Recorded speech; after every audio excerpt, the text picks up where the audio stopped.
Welcome to Nitpicking Nerds and the Ranking Every Commander series. It's every commander from Midnight Hunt and those commander products.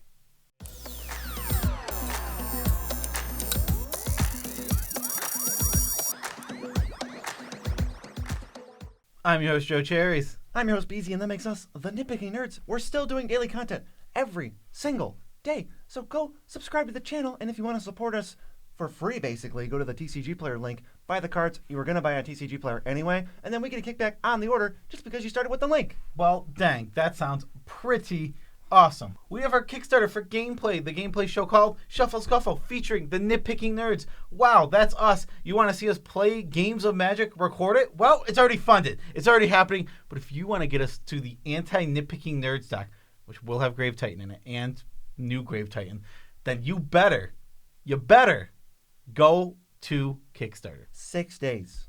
6 days left. So let's get into this video, BZ. Let's do it. We are ranking every single commander that's ever existed, and we're almost done because we only have to add the cards from this set. So we picked all the commander ones, we picked all the regular standard set ones, and now we're going to rank them based on 5 categories, which are power, fun, artwork, coolness, and uniqueness, into the full package of what makes an awesome commander, and then fit them into our overall list that has over 1,100 commanders at this point. It has literally every single commander ever printed. So let's just get right into this. Here we go. The first commander, the worst commander from Midnight Hunt / the commander product is Jadar Ghoul, Caller of Nephalia. He comes in at 1076, above Luzun, Scholar General, and below Ramsey Overdark. 1 in the black for a 1/1 legendary creature, human wizard. At the beginning of your end step, if you control no creatures with decay, create a 2/2 black zombie creature token with decay. Wow, this card sucks. It sucks big time. It is not fun. It is not powerful. It has decent artwork, at least. It's got that going. This card is just overall terrible, and there's like no lore for it.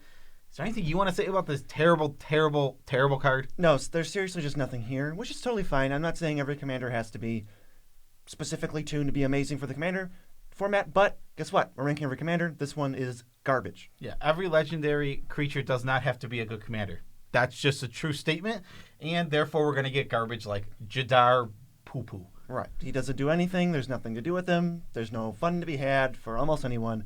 Let's move on.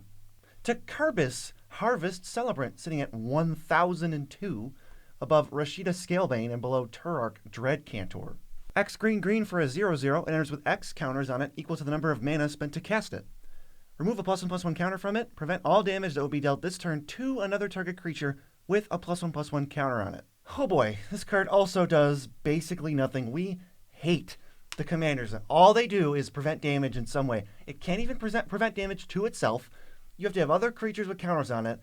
That's not even worth jumping through to get an XX, where X is the number of mana you spent on it. This card stinks. And I am less forgiving of this one, which stinks and is no fun, because it was designed for the commander format, or at least it appears that way, because it's in a commander product. Yeah, where else is it supposed to go? This is horrible. Absolutely awful. The art looks kind of cool. He's like a tree folk duder. Yeah. Sure. I don't know. He's not unique. Preventing damage is actually on about 3 trillion commanders for some ungodly reason. And they're all below 900 rank because they don't do anything. Yeah, they're very terrible. It's just the lore. He's a tree. Yep. How about Dennickius Apprentice? He's coming in at 943, right above Raksha, Golden Cub, and right below Ephemia, the Cacophony. White-blue for a 2/3 legendary creature, human soldier. He has lifelink. Cards in graveyards can't be the target of spells or ability. He has Disturb, which means you can pay this cost in the graveyard, and he comes back to the battlefield. Transform. His transform side is a 3/2 legendary creature, Spirit Soldier, with flying. Whenever 1 or more creature cards are put into graveyards from anywhere, investigate. This ability triggers only once each turn. Then if this card would die, it goes to exile instead. We're just back to a whole lot of nothing here. This isn't powerful for Commander. Ground Seal is not a playable Magic card in Commander. Nobody wants his front side. You got to find a way to flip him really quick. And then you could start making clues, but as we'll see, there's a much more efficient way to make clues later on this list. This one is just underwhelming. He has some power. There's some stuff you can do. Again, almost none of these cards have any lore at all yet, We can always go back and revise this and maybe give him a few boosts if they do something in the story. But so far, nothing. Yeah, he's just a guy that died. Sorry that you died, Dennick. For art, we're not going to mention it unless it's really good. Most of these arts fall at least in the range of 5 at the lowest to 10 because Magic art has gotten much better, in our opinion. Yes. We actually got a lot of hate in the one comment that compared us to somebody who talks about Nickelback when we talk about art. Okay. All right. Okay. Let's go on to the next one. So the next one is Jaren, Corrupted Bishop / Ormondal the Corruptor. He is rank 929, above Exava and below Yargle. 2 and a black for a 2/3 legendary human cleric. When he enters the battlefield or another non-token human you control dies, you lose 1 life and you make a 1/1 human token. 2, target human you control gains lifelink until end of turn.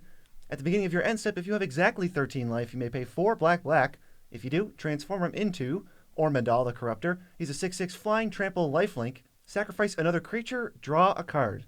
Ah, Jaren, you've been such a faithful, useful insect, he says.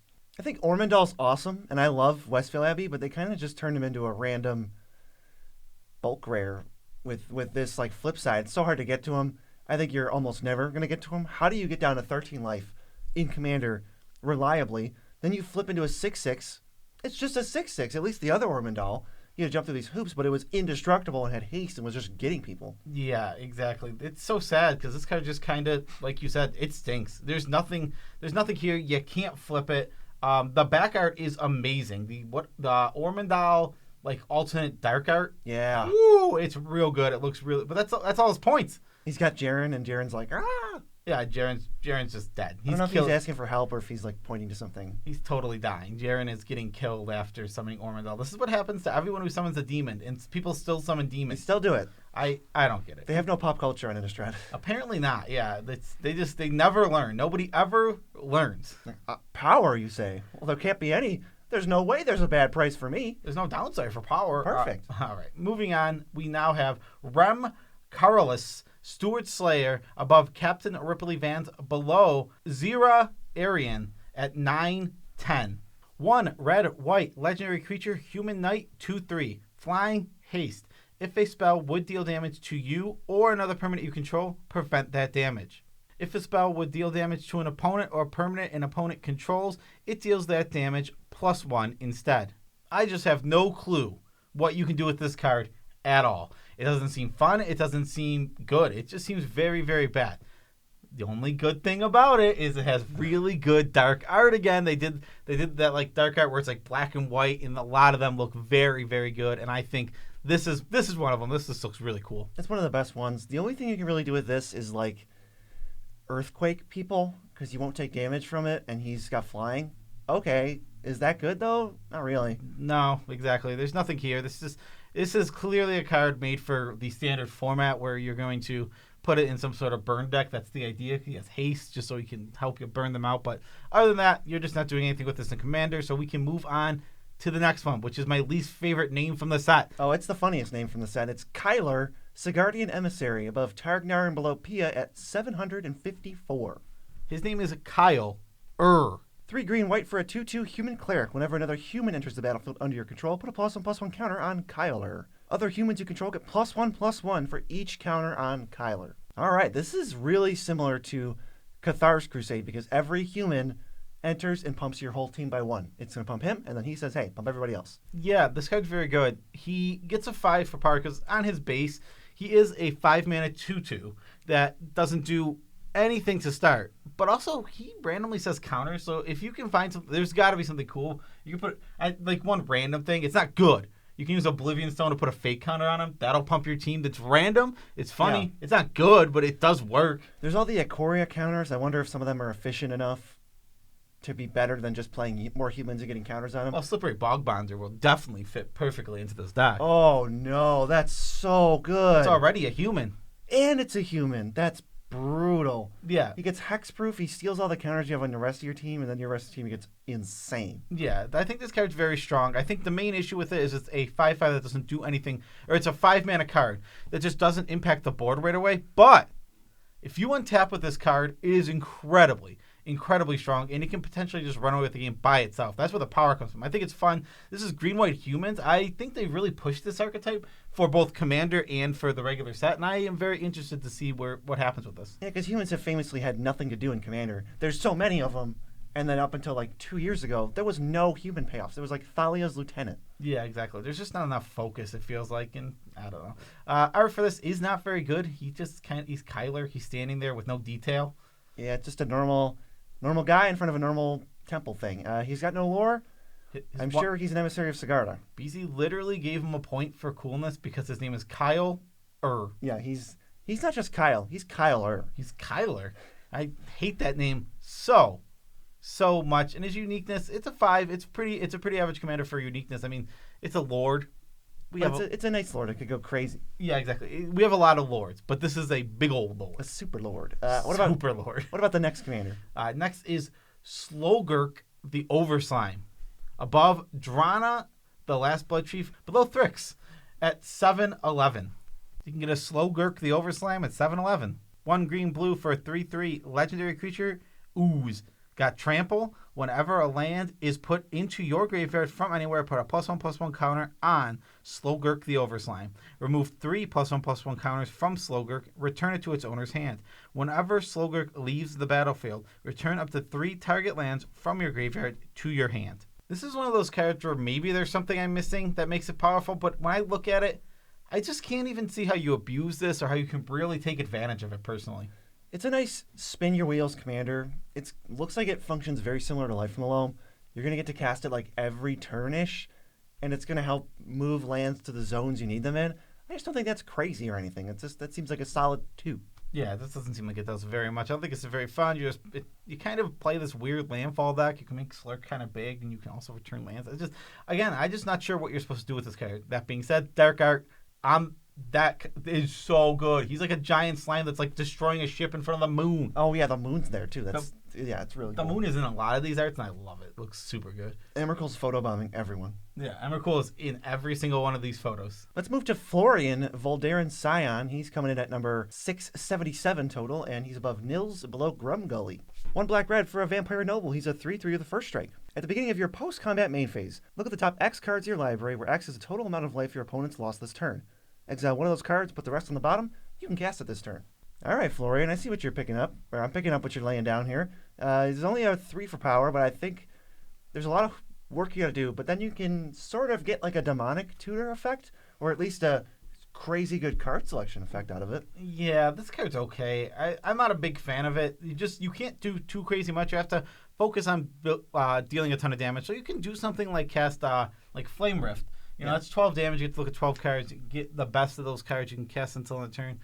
It's all right. I don't think this card is bad by any stretch of the imagination, but I don't think it's very good as it requires a lot of setup just to get that advantage. Yeah, and you're only ever drawing 1 card. So I'm almost wondering, is it better to just jump through none of the hoops and just draw an extra card every turn? Yeah. Like you deal 1 or 2 damage? Yeah, maybe. I don't know. Exactly. Yeah, this card just doesn't feel. It seems like it's a fun card. Like I said, you can build the Flame Rift deck, the Price of Progress deck, the one that burns other players for a ton of damage, and then you just get to pick from a ton of cards. One of his main issues, you have to cast it. They only get to the end of this turn. Yikes, that's a little weak. You be nice if you could go, until the end of your next turn. Yeah, or if there was some kind of condition to like if this number is 10 or more, you get 2 of them. It just feels like a little. They held back a little, which is fine. I think the uniqueness is pretty high because it looks at a lot of cards. Yeah, it really does look at a lot of cards. It's art fine. I said we're not gonna mention it, but I keep mentioning it for some reason. Well, because it's art. I don't know. Let's just move on. Well said. You know what? Let's just move on to Lenore, Autumn Sovereign, above Grumgully the Generous, below Drist du Udun at 675. 2 green and white for a legendary creature, Human Noble, 0/4. Coven. At the beginning of combat on your turn, put a +1/+1 counter on up to 1 target creature you control. Then, if you control 3 or more creatures with different powers, draw a card. It's just going to be so easy to draw a card with this. It's going to be trivial. So basically, at the beginning of combat, put a +1/+1 counter on a creature, draw a card is what this is going to say 90% of the time. I am super in. I love this card. I think this card's good. Draw an extra card every turn in green-white. That's already something I'm like raising my eyebrow, like, really? Okay. It makes your team bigger. It works with +1/+1 counters. There's a clear way to build around it, so I think it's a lot of fun, and it's just a solid power level. One of the main things about cards like this is I love when they give you the card the first turn. It's so nice compared to a card like Fraction Arena where you have to go a whole turn before you get any card. No, this is your commander, and it gives you the card the first turn. This effect essentially has haste. They figured it out. They apparently want the sweet spot of precon commanders to be 4 mana cards that replace themselves the turn they come out. I don't know why, but that's what they've been doing in like every color. Literally 3 now of the last, so 3 of 7 have had basically draw a card. And they're 4 mana. And they're 4 mana. Well, that's pretty strange. I will say that. It's a new paradigm. What else we got to talk about? She had a little story, right? Yeah, it was boring. She saved her sister from the woman who gives death touch. The Viper lady. The Viper. Xerath was trying to. There was a mask on her sister. They were trying to summon the coiled one, which is some giant snake. How many giant snakes exist in the multiverse? Apparently a lot. That being said, boring. Didn't care. Whatever. Gorax, the Tomb Shell, is next up on the list. He's ranked at 650 overall. He's above Orcus and below Michonne. 6 black for a 4/4 zombie turtle. As an additional cost to cast this spell, you may exile any number of creature cards from your graveyard. Spell costs 2 less to cast for each card exiled this way. Death Touch. Whenever he attacks or dies, you choose a card at random from those exiled cards and put it into your hand. You really got to build around this because 8 mana 4/4 is not very good, but exile 3 creatures and all of a sudden you have a 2 mana 4/4 that when it attacks or dies, you draw a card. Yeah, this card's fine. It's nothing crazy at all. It's just a 4/4. I mean, that's kind of it. Then you get to draw probably a decent creature because you're picking the best stuff to put under it. That being said, this is nothing crazy. We're not looking at anything too insane. This card is pretty cool, though.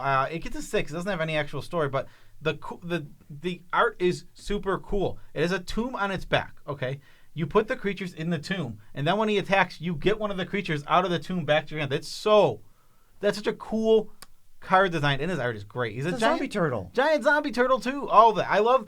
I will give a lot of points and award a lot of points to cards that can tell a story just in the art, because that is coolness within itself. And this one does it.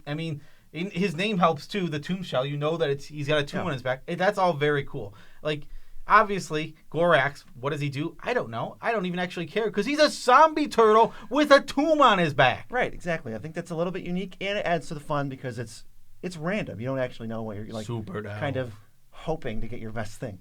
Super dope. Up next is Xerath, the Viper's Fang, above Sirach, below Vishkal at 588. 3 green, legendary creature, human warlock, 3/4. Other tapped creatures you control have death touch. Other untapped creatures you control have hexproof. 1, tap, untap another target creature or land you control. Okay, this card's super unique. I'll start there. This gets an A for uniqueness because it really wants you to do tapped your attacking creatures are going to have death touch, and then on top of that you can like do some other cool stuff like walking ballista. You attack with it, then you pull all the counters off and you shoot stuff. That's really cool. I love the uniqueness on the card. That being said, there's not really much for power here at all. Yeah, we're green. We don't even have access to that many pingers. Like walking ballista, Triskelion. That's basically it. All right, that sounds pretty bad. I think this is going to be pretty fun. I think there's probably a lot of cool interactions and cool things you can do with this card, but it doesn't lead to power. Like we said, it's only a 2 for power. There's just not much to say. She's really the 5 for coolness comes from the fact that she appeared to die. She was trying to summon the coiled one. Also, in the lore, it literally uses the words appeared to die. Yeah, she didn't. There's no way she died, and she's going to summon the coiled one. The giant snake next set. They'll just be around, I'm sure. Oh, you think so? Well, I would assume so. Why else would they say appeared to have died? Well, I don't know. This feels like one of those storylines they might just drop like a sack of potatoes. No, I think it actually is an important part of the storyline because it has to do with the coven part, like the human side. Yeah, but that's like a B plot, right? I mean, the A plot is what's going on with Edgar Markov and Olivia. Well, that's in the other set. There was a festival. Well, on this side, it's the werewolves versus the humans. Is more in the night day thing. Yeah, what are they're trying to like reset the balance of night and day. Yeah. Tovalar's not happy. Yeah, exactly. So we can actually move on from that because now we're not even talking about Xerath anymore. 2, Adeline, Resplendent Cathar, above Arkham Daxum, below Sidar Kondo of Jumara at 580.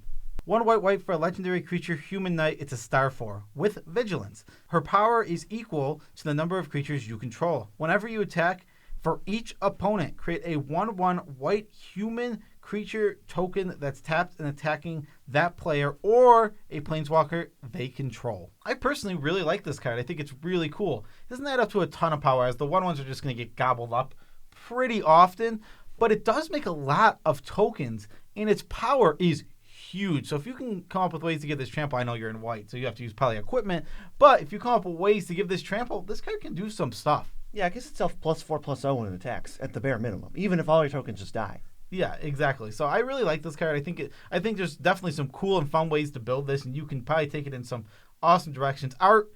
The dark art, again, just very good. I want to mention this one because I really like the way this one looks. Are you guys ready for this? You ready? Yeah, if you're a bisexual woman, then this is the card for you. Because this is who Chandra is now schmitten with. Yeah. Apparently, Chandra is back to being bisexual, which is fine. I just don't get why remember when she was definitively into males? Thanks, Yeah. Greg Weisman. Yeah, Thank you. Only into males. There wasn't a whole story where she's basically like, I want to make out with Chandra, Nissa. To be fair, I prefer she should just be a bi character. It was fine when she was a bi character. Yeah. But I also like the flip side of inconsistency. Pick a lane. If Chandra goes back to being not into people who are definitively male or whatever, decidedly male, I'm gonna be so annoyed. Chandra is bisexual. That is what I'm getting. Maybe she's gay. I don't know. She's gay or bisexual. If she goes back to being straight, I'm gonna go crazy. I'm gonna lose it. So I guess Adeline, as far as I know, is eye candy. Yeah, I'm sure she's a great person with plenty of accomplishments, but I don't know what they are. Yeah, because in the lore, she's eye candy. That we know of. Next is Catilda, Dawn Heart Prime.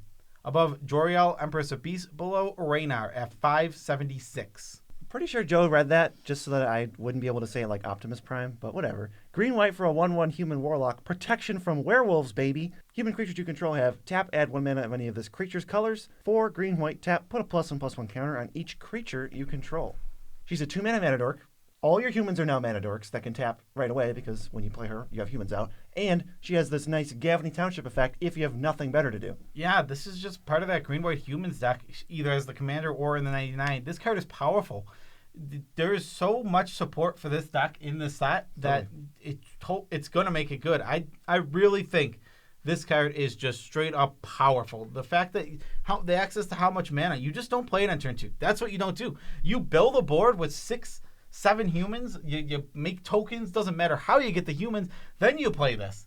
Now you have access to like 10 mana. This card's great. And her ability can actually serve as an actual win condition, like overrun. All you got to do is throw down a Seedborn Muse or like a quest for the gemstone things, whatever that quest is, and untaps all your creatures. You're like, counters, attack you for all my creatures. They have 4 counters on them. Yeah, this is a 10, absolute 10 for fun. It is green-white humans, and it's just making a ton of mana. You're going to play a ton of Magic because of this card. It has a mana sink on it. Great card. Absolutely love it. It's not super unique as... it does make all your creatures the critical flights. That's the uniqueness. That's the 5. Putting counters on your team is something, and lording is something we've seen in a million places. Still, great card overall. Has 0 lore. Literally 0 lore. Tons of potential. We just know that she's a witch, potentially related to Optimus Prime. That's all I know. If that was actually true, she'd have way more coolness points. If she was related to Optimus Prime, that'd be real weird for... They're both Hasbro, right? Universes Beyond. We do have, we have the Dinobot. Oh, what's this? Grimlock? I think it's Grimlock. All right, what's next, BZ? Well, it's Lear, Disciple of the Drowned. He's at 572. Above Inferno of the Starmounts, and below Nimrus. 3 blue for a 3/4 human wizard. Spells can't be countered. Each instant and sorcery card in your graveyard has flashback. Flashback cost is equal to that card's mana cost. So the reason spells can't be countered is on this card is so you can't cheese people out with counter spells. We're like 99% sure. Yeah, that's what I think. I think that this card is just trying to avoid letting you play the cheesiest commander deck of all time. The Drago. Yeah, and also it would get like that in other formats too. I feel like if you can slam this in standard with a counter spell in your graveyard, how fun is that? No, it's not. It's not. So I like that this card actually says that, but I do think it's very powerful. You're just going to get a ton of value. This is, the toughest part about this is untapping with it, but if you untap with it, holy crap. How are you going to lose the game? You're going to get infinity value. There's actually even still ways to get around the counterspell part now that I'm thinking about it, because there's several spells that return spells to their owner's hands. Yeah. So you just go, okay, nope, unsubstantiate that, and then get ready, because it's going to happen again if you try to mess with me. Yeah, so this card's super strong, just absolutely awesome. There's a lot of fun to have with it, but be careful, because you can't counter your opponent's combos if they're trying to go off with something, so you're not going to be able to interact with them. Yeah, it's a double-edged sword. If you want a combo, sure, he's going to prevent your spells from being countered. But if your opponent wants the combo, same thing. It's so, like Teferi Time Ramble. It's like, watch out. Yeah, be careful. Don't make yourself lose this card. No lore again on this man. What is going on? He's trying to bring back, there's like gods under the sea or Under something? the sea. I don't know. Maybe there's gods, or maybe they're lost gods. I don't even know what he's doing in relation to them, so he's got a 1. Yeah, other than Kess, this is like pretty dang unique. Kess is He the reminds only me thing of similar. Kess and Dralnu. That guy who gives you guys flashback, but then if he takes damage, you lose the game. Great card.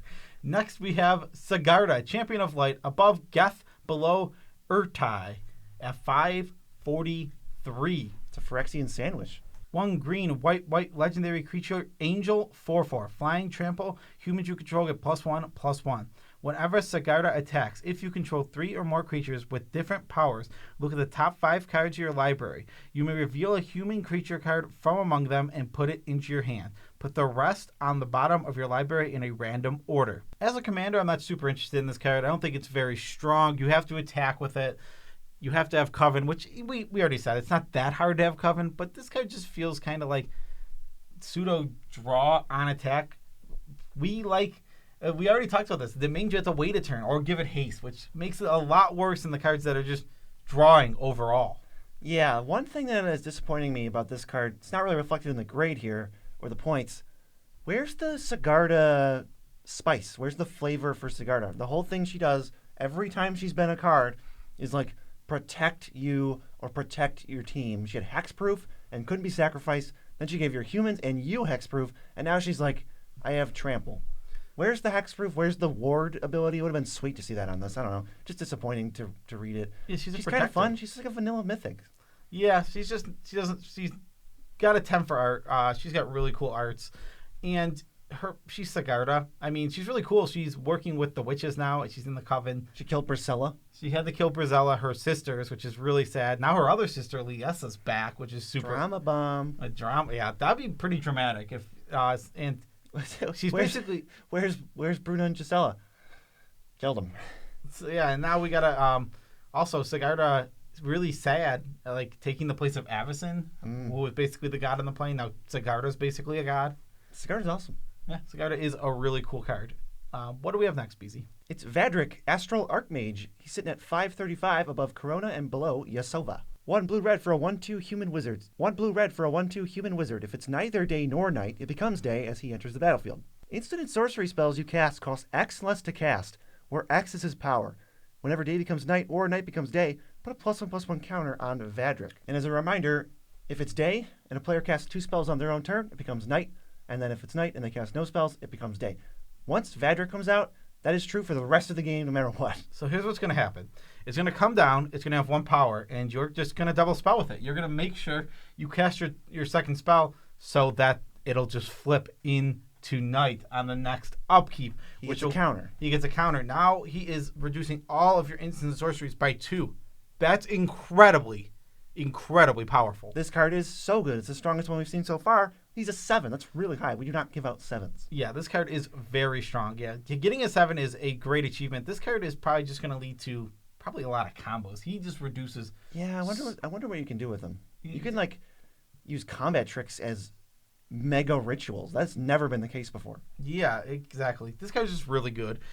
We already know how good Baral is. He's not better than Baral, but he's doing things similar to Baral, and...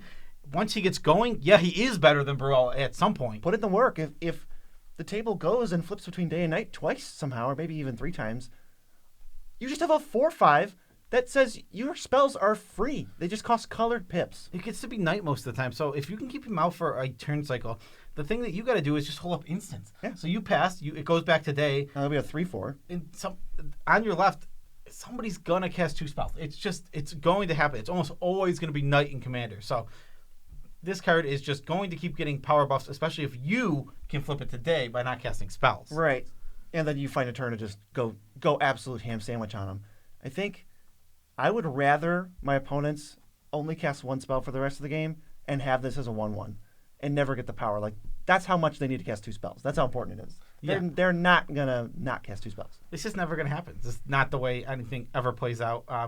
He's nothing lore-wise. He's like an astronomer. And I'm sure he's helping with the moon somehow. Good for him. Stars. Woo. Ooh, how about the next one? It's Ludovic, Necrogenous / Olag, Ludovic's Hubris. Above, Shalai, Dean of Radiance. Below, Safi, Eric's daughter. Blue, black for a 2/3 legendary creature, human wizard. When he enters the battlefield or attacks, mill a card.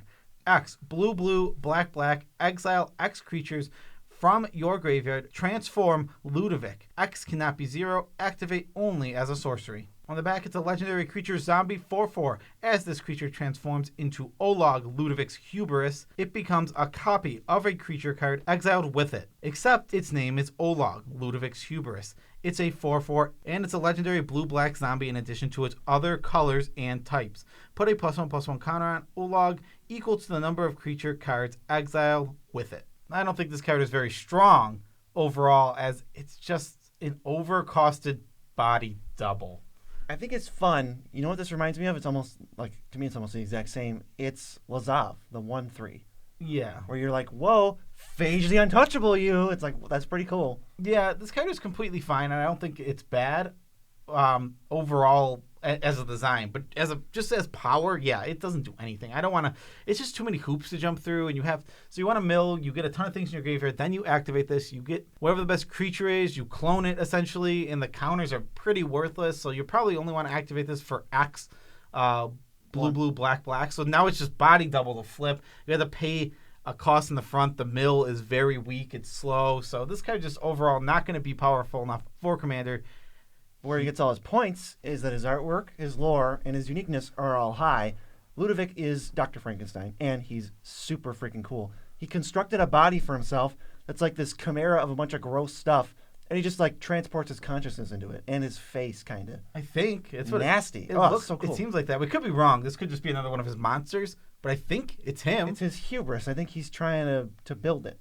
Yeah, but it's his arrogance. He thinks he can be better by going into this thing. Yeah, I definitely think. I hope that it's really cool. I mean, he's Dr. Frankenstein. Dr. Frankenstein is always really cool, especially in this horror Innistrad plane.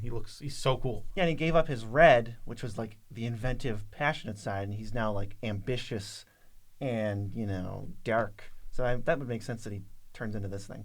Yeah, his hubris. Next is, I think, my favorite commander out of this batch. It's Eloise Nephalia Sleuth. She's above Killian and below Xanathar. 3 blue-black for a 4/4 human rogue. Whenever another creature you control dies, investigate. Whenever you sacrifice a token, surveil 1. That's a lot of investigate, and that's a lot of surveil. So this could be your surveil commander, or your investigate commander, or both. Yeah, this card's really, really unique. It just does a lot of things where every single creature dying gets you a clue, which is already cool. And then on top of that, the surveil is also unique to the card. This card is just really cool overall. For power, it's not actually super crazy powerful, as it says basically draw when a creature dies and after you pay 2. But we figured out an infinite combo with March of the Machines. Oh, it just randomly, out of nowhere, goes infinite for infinite death triggers. All you need is a payoff for that. Yeah. Kind of like the one blemish. I was thinking about building this deck. I might just do it because that might, tick the power up enough where you're like, get ready, guys. We're surveilling. We're marching my clue machines. Yeah, it's really strange. It's just such a weird thing to do, that combo. It's sweet. I like this card a lot. I love the flavor of it. She's like a detective. She surveils and investigates. Those are like the detective mechanics if I had to pick 2. Super fun. Art's great. I don't understand what we had this card. We were looking at it. The card it was next to in the pre-con spoilers was Gorax, the Tomb Shell, the giant zombie turtle. They're the same power and toughness. Yeah, obviously, if they got in a fight, if this, detective Who's just a detective, was just a normal human got in a fight with a giant zombie turtle, with a cemetery on its back, they would trade. they would both die. Yeah, totally. I don't know why they do that. I don't know why they do these things. That doesn't make much sense. So what do we got next? Next is Old Stick Fingers, ranked number 381. He's above the Ghost of Ramirez and below AC. X green black for a star horror. When you cast this spell, reveal cards from the top of your library until you reveal X creature cards. They go in your graveyard and the rest go on the bottom. And its power and toughness are equal to the number of dead guys you control in your graveyard. We were looking at this because I said, wait, there's gotta be something. There's gotta be something stupid you can do because it reveals until you hit, not mill X cards. Yeah, and sure enough, there's definitely combos with this where you set your only 3-4 creatures to be a specific combo. You can look them up online. I definitely don't feel like explaining them right now. They're pretty complex. I'm told there's one where you just get Razaketh and Witherbloom Apprentice, and it's like, yep, you win. You just need another card in your hand. It's like, whoa. Or no, you just win, because then you try to reanimate them somehow. Yeah, whatever. I mean, there's definitely combos with him. He's very, very strong. He's probably pretty fun if you just build him to be like a big power toughness guy where you just mill yourself, put a ton of creature in your yard. He's a huge beating, and you add trample to him. I'm sure that is the fun way to go. I think the combo is what actually takes away from his fun. Yes, it'll definitely take those 3 points away. The combo adds to the power, takes away from the fun. I mean, when your commander just says buried alive, you're gonna get some good you're gonna get some good effects out of that. Wow, it's even worse because it says cast me, win the game. That's pretty lame. Yeah, that's pretty lame. But I think most people are gonna build it to like let's see what I hit. This is gonna be sweet. It's like cascading into your graveyard. Absolutely, and he's old stick fingers. I mean, he's just like some kind of he looks like the Boogeyman mixed with like Slenderman or something. He's old stick fingers. And he's old. He's really old. We know that much. I mean, I don't know how this card is not called old stick fingers. With an apostrophe? Yeah. Definitely missed opportunity. Old stick fingers sounds a lot cooler than old. He would have gotten more coolness points, I can tell you right now for sure, if it was old stick fingers. Old stick fingers. What do we got? Moving on, I'll actually say this one, is Wilheld, the Rot Cleaver, above Mogus, below Timet, 2 blue, black. Legendary creature, zombie warrior. Whenever another zombie you control dies, if it didn't have decay, create a 2/2 black zombie creature token with decay. At the beginning of your end step, you may sacrifice a zombie. If you do, draw a card. All right, this card's very powerful again. It just lets you draw a card every single turn and replaces the creatures that you're going to be sacrificing. Now you just add in the fact that this goes infinite with my example that comes to my head is Poppet Factory, the flip side of the Poppet guy.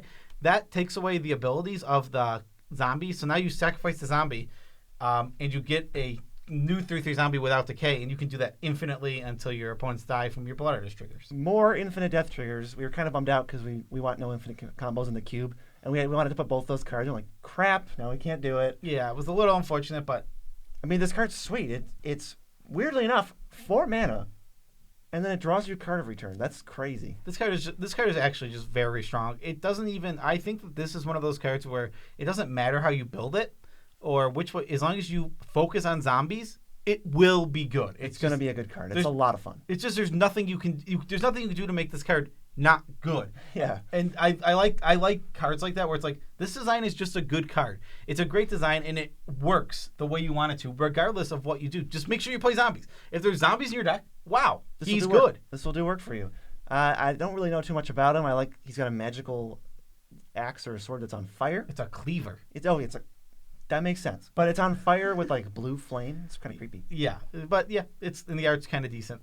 And decayed zombies are cool. I think that mechanic's awesome. Yeah, I think this is the uniqueness is every time a zombie dies, you get a token and it makes zombies, which is unique within itself because all he's asking of you is get rid of the decay ability. If you can do that, well, okay, now this card it's going down. Infinite, yes. What do we have next? I'm actually super excited for this next one. It's Liza, Forgotten Archangel. She's back. She's at 121, above Gyruda and below Guillaume. 2 white, black for a 4/5 angel with flying and lifelink. Whenever another non-token creature you control dies, return that card to its owner's hand at the beginning of the next end step. If a creature an opponent controls would die, exile it instead. I get the full-on Athreos God of Passage side, and you get the Kalidas screw you, no death triggers side. Yeah, we actually went over how we thought that text was super strong. The your opponent's creature is getting exiled and you getting some benefit in from the card. Okay, holy crap, this card just is now. It's not, you don't get 2/2 zombies. Okay, whatever. It just exiles. But the other side is amazing. This card is way better than Cletus. Just a solid 7 for power. You can easily there's so much value. If you play her and then board wipe, all of your opponent's creatures are exiled, and then yours come back at your end step. Okay, I'm in for this card. Definitely. There's like wombo combos with Selfless Spirit, I don't know, like Dothy Voidwalker, anything that sacrifices itself, maybe Bounty Agent, where you're like, get ready next turn because they're coming back. You mentioned the little combo with Selfless Spirit. If you had in a Vidokan Orrery, now you can just make sure your team can never be anything but exile because you just go, whoop, all right, get it back, flash it back in. And then the board wipe exiles all their creatures. They're gone. Yeah, this card is awesome. I really think that the text of making sure your opponent's creatures go to exile, but not being symmetrical because you get a benefit off it is very strong, and you're going to see how much it affects the game overall very quick. And she's going to be a monster threat. You have to get this off the field. All the creatures are going to have second lives. You can't afford. You're going to lose to that. You can't have that happen. And we know the artwork's amazing, and we know Lisa has sweet lore. She made a pact with a demon and then apparently got killed, or maybe they just forgot about her. I don't know. Yeah, she obviously didn't die, but she probably was like badly injured. Or like banished or something. Or like I assume Avacyn like... Oh, maybe Avacyn banished her and then the spell went away that kept her away because Avacyn died. Well, I just assumed Liesa just was almost dead. Pretty much almost died, and then just came back once Avacyn was gone. Like, obviously, she wasn't coming back with Avacyn around. Is it safe now? Can I come back, please? Next, we have Gisa, Glorious Resurrector. Above Finn the Fangbearer, below Savala, Explorer returned at 102. 2 black, legendary creature, human wizard, 4/4. This normal human again, a 4/4. If a creature an opponent controls would die, exile it instead. At the beginning of your upkeep, put all creature cards exiled with Gisa, Glorious Resurrector, onto the battlefield under your control. They gain decay. Wow, 2 commanders in a row with that exact same line of text. That says, exile it instead. Exile it instead. This card is very good as well. That line of text is very strong. The weakness is if she actually gets to a point where she's going to be getting you a ton of stuff back, she draws such a huge target on herself. Now, does that make the card bad? No, it's still a fairly strong card. It's still got a 5 for power. And I think for fun, oh my goodness, if you get to set something up here, whoa, I'm in for this. I like this card a lot. Yeah, don't even attack with those. Just stockpile your zombie army. Don't even bother sending them in unless there's something completely crazy. I think this card's great. A lot of fun you can have with it. I don't think it's crazy oppressive because they exiled the cards, then you get them, but now if they die, they just go to the graveyard. Yeah, and then you get all the ETBs. That's the main goal of this, is you're going to be trying to get the biggest and baddest ETBs from your opponent. And if they have static abilities, you'll see them on the battlefield. You don't attack with them. They just sit there and look. They sit there and look pretty, I guess, because they ain't attacking, they ain't blocking, they ain't doing nothing. Yeah, the artwork is amazing also. It's another one of those dark artworks, the black and white horror style. It looks so good. I'm absolutely a huge fan of the whole style. And this one in particular, she looks insane. We know any Gisa and any Geralf's going to have super high lore, like bickering Stitcher, Ghoul Caller, brother-sister duo. It's amazing. I hope we get some kind of Geralf next set. I'm sure we will. I'm sure we will too. I would hope a nice Geralf card would be nice to see, but regardless, we're stuck with Gisa for this set, and she's awesome. Oh, and you mentioned she's a 4/4. Joe, she has a shovel. She does have a shovel. Actually, she was a 3/4 last time. Did she upgrade her shovel? She got a better shovel. Okay, that's good. Good for her. What is the second best commander from Midnight Hunt? Well, you probably are having some ideas because there's only 2 left. This one is Tovalor, Dire Overlord / Tovalor, the Midnight Scourge, above Warped and below Vial Smasher. 1 green-red for a 3/3. Whenever a wolf or a werewolf you control hits an opponent, draw a card. At the beginning of your upkeep, if you control 3 or more wolves and or werewolves, it becomes night. Then transform any number of human werewolves you control. It has daybound, which means that it becomes day when it enters. Whenever a wolf or a werewolf you control deals combat damage to a player, draw a card. X, green-red. Target wolf or werewolf you control gets +X/+O and gains trample until end of turn. And obviously, it has nightbound. So he's got the static ability of draw a card whenever one of your werewolves hits, and then he Kessig Wolf runs on the back. All right, this card's good. Yeah, and not only that, he just flips all of your guys on your turn automatically. If you have enough wolves and werewolves, which your deck is built to do, it comes to your turn, okay, it's night. And not only is it night, all of the other like your Hutmaster of the Fells and your other werewolves without the Nightbound, Daybound text, you can also choose to transform. This card is awesome and made as a commander for werewolves, and they nailed it. They finally got it. They totally nailed it. It's a 5 for power. It's right in the middle. Perfect. 10 for fun. How is this not a 10 for fun? It's werewolves. It's the werewolf commander. You draw a ton of extra cards. You get to make it day. You get to mess with night and day. This card is great. And the art, he's okay. He's super cool for lore. Yes. He is absolutely awesome. He is like he wants like the werewolf space. He wants he wants werewolves, especially ones that like humans living as humans who are actually werewolves, to like embrace their werewolf side and be like, you know, riot against the humans basically. And he's one of the only, it was rumored that he was always a werewolf and he never changed back. Right. But he obviously can change back and forth.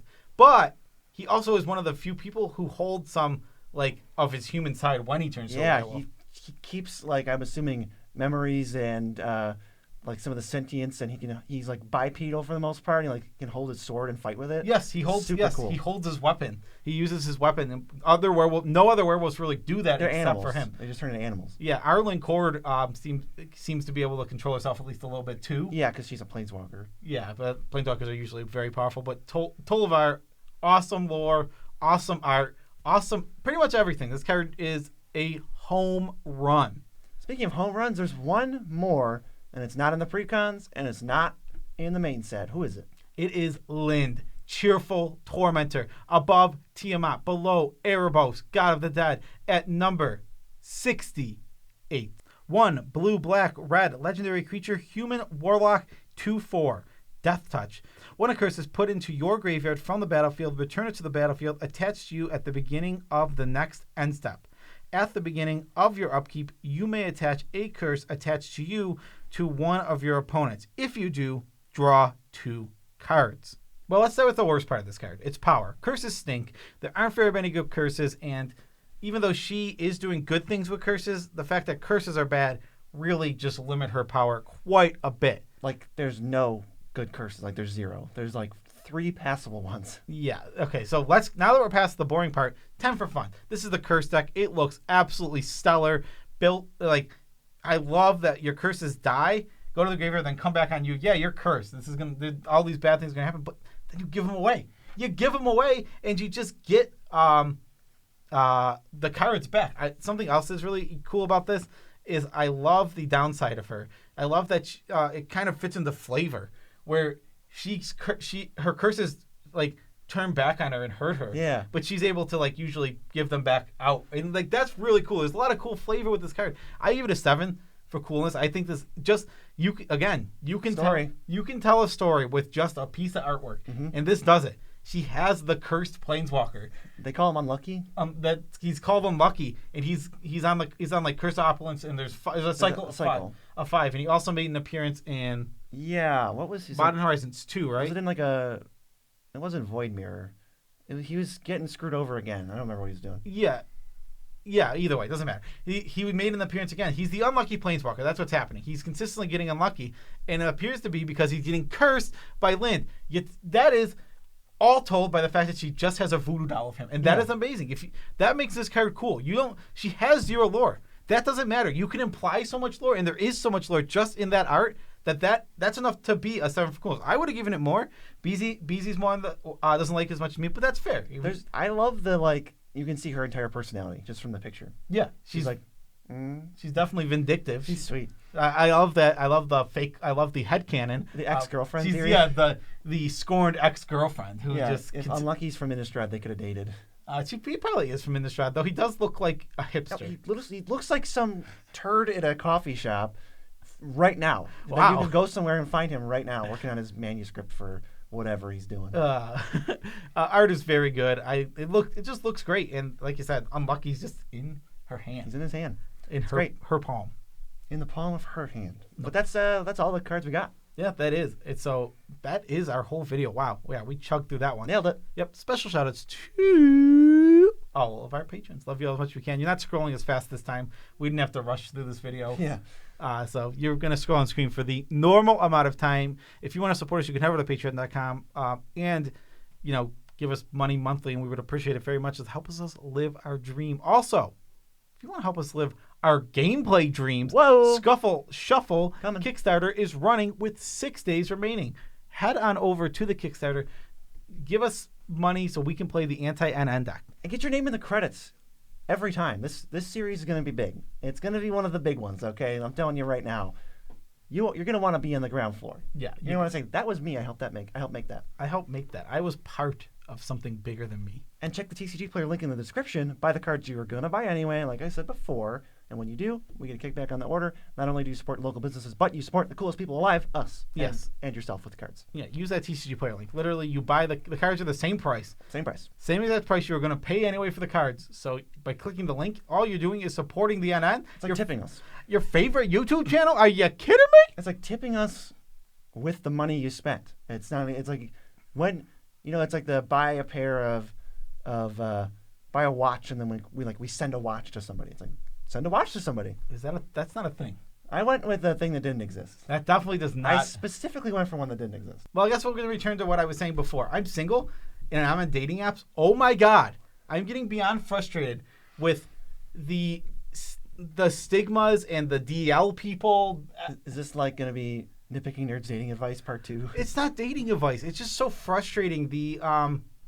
It's a societal thing where everybody who's gay or bi feels the need to be closeted because of some deep-seated issues. And it's mostly societal, and it sucks that these people feel like they have to hide.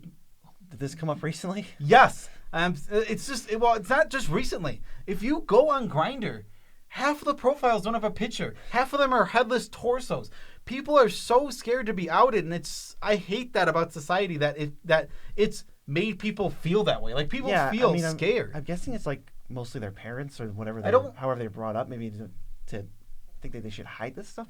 Is it society? It could be. I don't want to blame people. Like you don't want to blame people because it's tough. Right. You could say like, this is so stupid, but it's not their fault. It's so stupid that this is like a systematic thing. Yeah, it's one of those things where it's like on an individual basis you can be annoyed with somebody one-on-one, but like overall, it's just not it's not. This is happening everywhere. If I go on Grindr, no matter where I am in the country, I'm going to get faceless profiles and body. That's a symptom of the problem. It's not the problem. Yeah, exactly. I don't know. It's so crappy because I just want to go on a date with somebody, and good luck. I was literally talking with a guy, and he's like, he's bi, and he was interested in potentially going on dates, but he said the words, but no holding hands in public because that's gay. Yeah, and there's also the one other thing that about guys is like. So, have you ever met a guy who is straight? Yes. Who doesn't like kissing girls? I don't think so. Not who is straight. It's incredibly rare. Right. There are a bajillion gay guys who don't like kissing guys. It's crazy. It is very clearly tied to a stigma around guys kissing. This is just me complaining about big issues that I can't really fix that I wish were different. Maybe on this Nitpicking Nerds second channel, we'll fix all those issues. I have very little authority for that second channel. I just want people to feel comfortable enough to be themselves. Do it. Be comfortable. Do it right now. I'm not blaming the people who feel uncomfortable. I'm blaming the overall, like you said, system. The man. The man. The let's take down the patriarchy. Right? Maybe later. Is it? Oh, okay. We'll do it later. Peace out, Tribe Scout.